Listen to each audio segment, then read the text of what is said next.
Shalom saudara-saudara yang dikasihi oleh Tuhan. Saudara pernah mendengar lagu yang berbunyi seperti ini. Aku perlu akan Yesus, tiap hari ku perlu. Saudara, mungkin lagu ini mungkin lagu anak-anak, tapi mungkin saudara pernah menyanyikannya.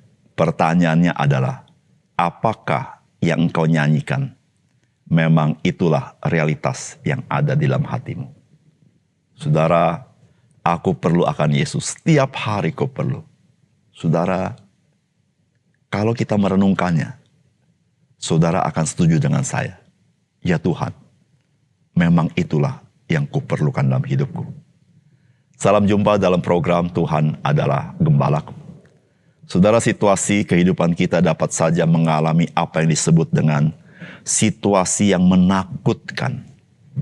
Dan situasi yang membuat kita terdesak, atau bahasa umumnya kepepet.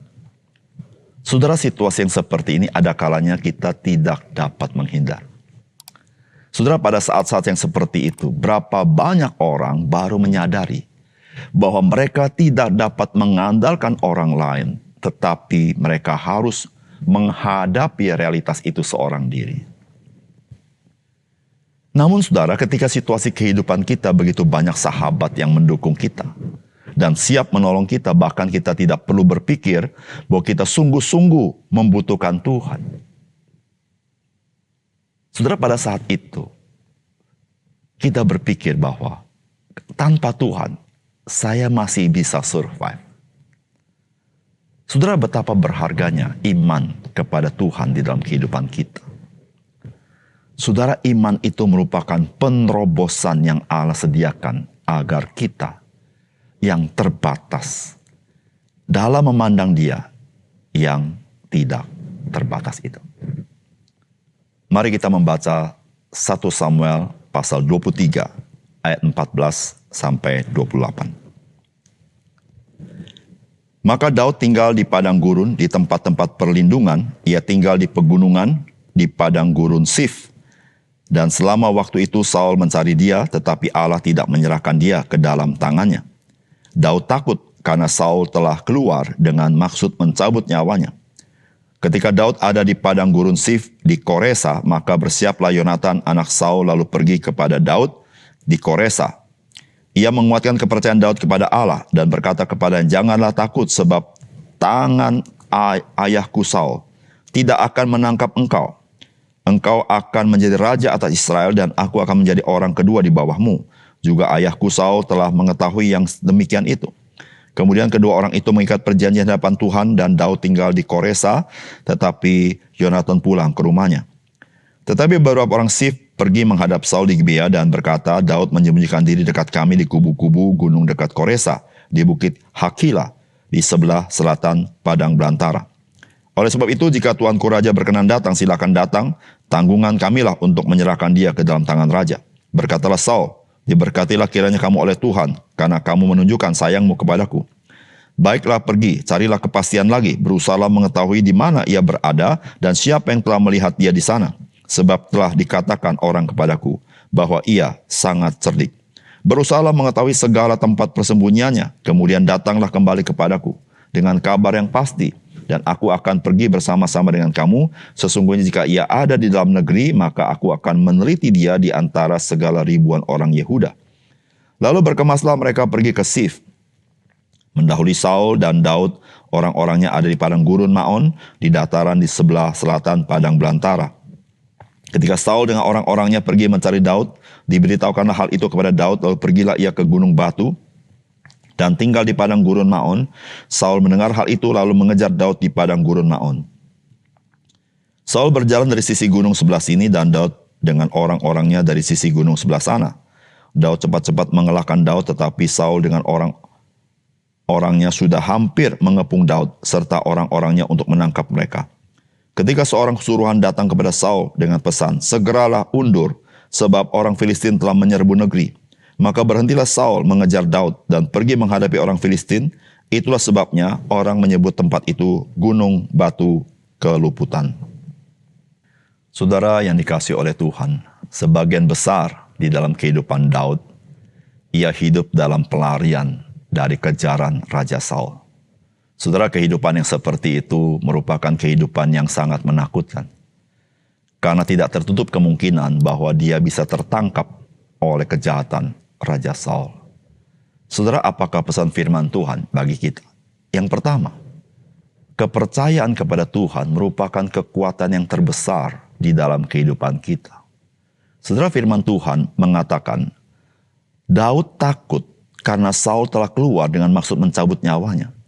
Ketika Daud ada di padang gurun Sif di Koresa, maka bersiaplah Yonatan anak Saul, lalu pergi kepada Daud di Koresa. Ia menguatkan kepercayaan Daud kepada Allah dan berkata kepadanya, jangan takut, sebab tangan ayahku Saul tidak akan menangkap engkau. Engkau akan menjadi raja atas Israel, dan aku akan menjadi orang kedua di bawahmu. Juga ayahku Saul telah mengetahui yang demikian itu. Saudara yang dikasihi oleh Tuhan, Daud mengalami ketakutan yang sangat besar kepada Saul. Saudara, Yonatan tahu. Yonatan datang ke Koresa. Apa yang dilakukan Yonatan? Yonatan menguatkan kepercayaan daripada Daud kepada Allah. Saudara, ini sebuah perbuatan yang bijaksana daripada Yonatan.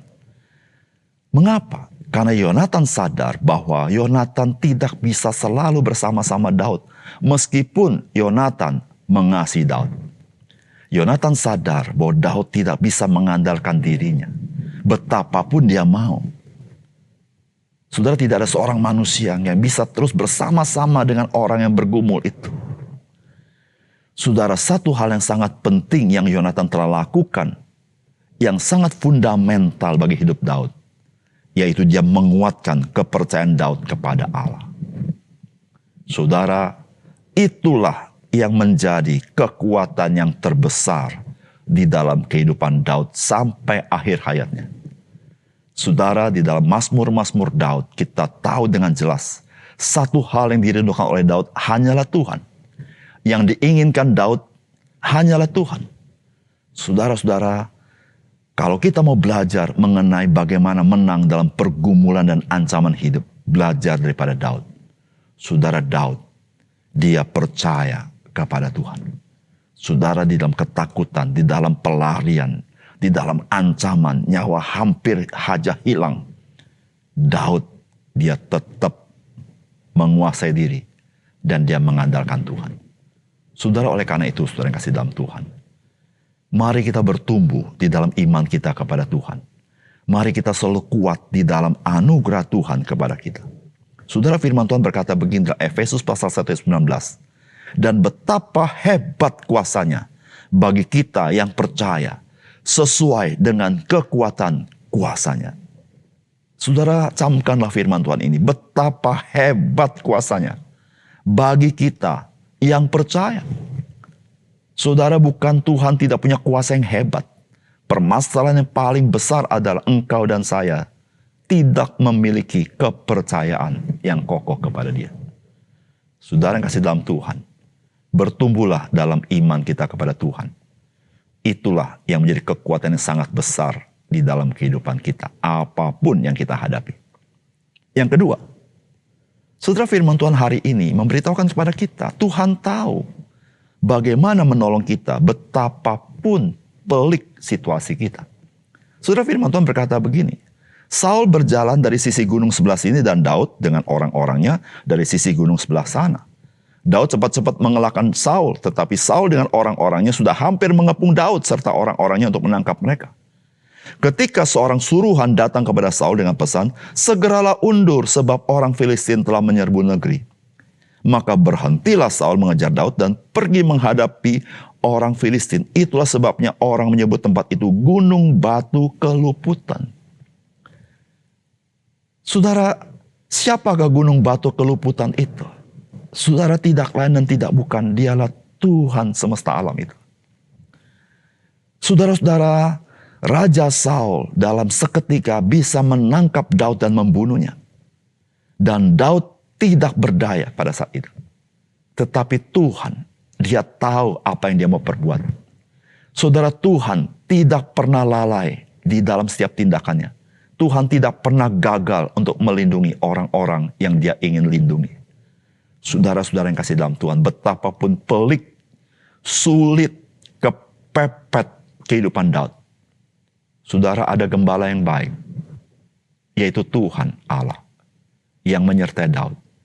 Dalam situasi yang seperti itu, Tuhan bisa melindungi Daud dengan caranya sendiri. Menarik sekali bukan?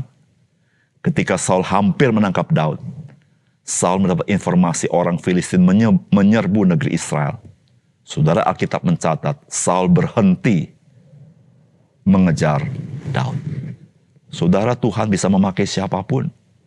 Tuhan bisa memakai situasi kondisi apapun untuk melindungi engkau dan saya. Untuk memecahkan masalahmu dan masalahku. Saudara, tidak ada satu perkara tersembunyi di mata Tuhan. Tidak ada satu perkara yang tidak dapat dijangkau oleh Tuhan. Saudara, pertanyaan yang paling penting adalah, apakah engkau percaya kepada Dia? Saudara, itulah yang perlu kita introspeksi. Apakah engkau percaya kepada Dia? Percayalah kepada Dia, saudara. Karena Tuhan tahu bagaimana Dia mau berbuat kepada kita dan menolong kita. Mari kita berdoa. Terima kasih untuk firman Tuhan yang sangat indah kami belajar hari ini. Kami bersyukur Tuhan mengasihi kami. Kami bersyukur Tuhan ada bersama-sama kami. Situasi apapun yang kami alami, Engkaulah kekuatan kami yang terbesar. Biarlah iman kami bertumbuh. Bukan Tuhan kurang kuasa. Bukan Tuhan tidak mau mendengar kami. Tapi seringkali kami tidak percaya kepadamu. Tuhan, bantu kami orang-orang yang tidak percaya ini. Supaya kami boleh percaya 100% kepada Tuhan dalam hidup kami yang pelik sekalipun. Terima kasih Tuhan. Dalam nama Tuhan Yesus kami berdoa. Amin.